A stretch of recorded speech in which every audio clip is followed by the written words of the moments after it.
So I have with me here some student leaders who have been with us right from the beginning of the peer-to-peer project. And we would have some interactions with them and then find out from them how this project has been like for them. Firstly, to Emmanuel, how easy or difficult has it been with the way students received you with abortion information? Okay, no, abortion is a very sensitive issue, and so students is very hostile towards you. But then, by the fact that you were a student leader, they just wanted to give you the benefit of the doubt and then just give you that respect to talk to you about abortion. See, some people have a lot of perspectives when it comes to abortion. Some take it from the moral background. They thought abortion is a form of murder, and so they don't really want to, buy into the idea that people should go into straight abortion. But through the education, I made them know that, because we stigmatize people who go into abortion, most of them feel uncomfortable going in for the right thing. And so they rather prefer going to see some quack doctor, I rather go to obscure places to do the abortion because of the way people respond to the abortion. During the education, to realize that when you go and then you meet maybe somebody one-on-one, the person feels like someone has come to talk to you about him or her, like they are very promiscuous, and so they feel a bit, reluctant to receive you. And so I think the abortion issue really, has some sort of reaction when it comes to students.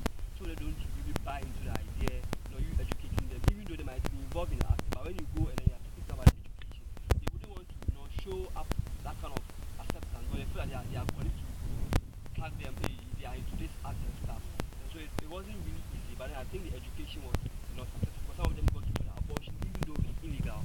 There are certain circumstances that they can go in for safe abortion, and then there are clinics that they can go in and then they will be received and then given the proper, education. And then we also told them that it's not like when you go to the clinic there, they want to take the act, they take them to CAC, comprehensive abortion care. So some of them realize that, it's not just about them having abortion as the only option, but there are other options that they can explore if they find themselves, pregnant and are not ready to, take care of the baby and stuff.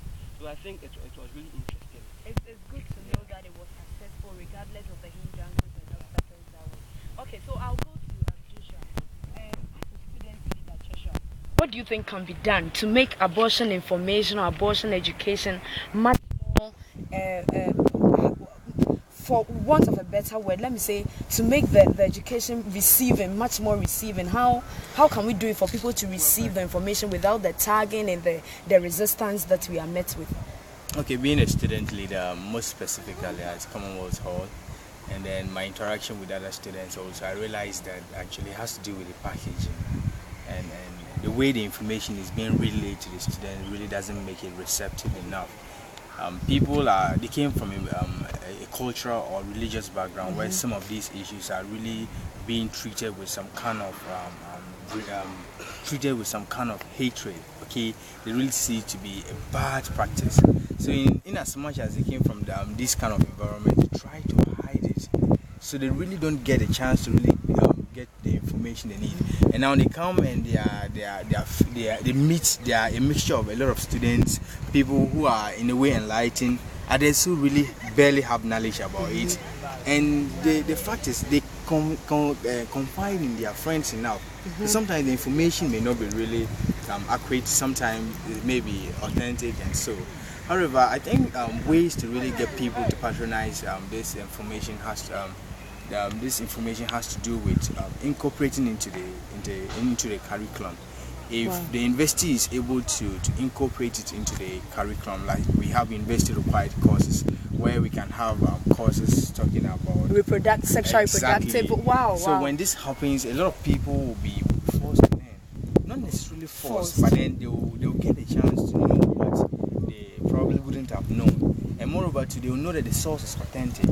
So to me, I think it should be institutionalized. And moreover, we can take opportunities in some of the programs we organize, like our hall week and some other halls their week, and even students week. There are a lot of departments, orientations and all that. So if you're able to capitalize on some of these programs, we can really relay the information. However, I think our scholars should come on board. The university should recognize that our own people are ignorant about some of these issues, so they should incorporate it into the curriculum where a lot of people will get to learn about it. Thank you.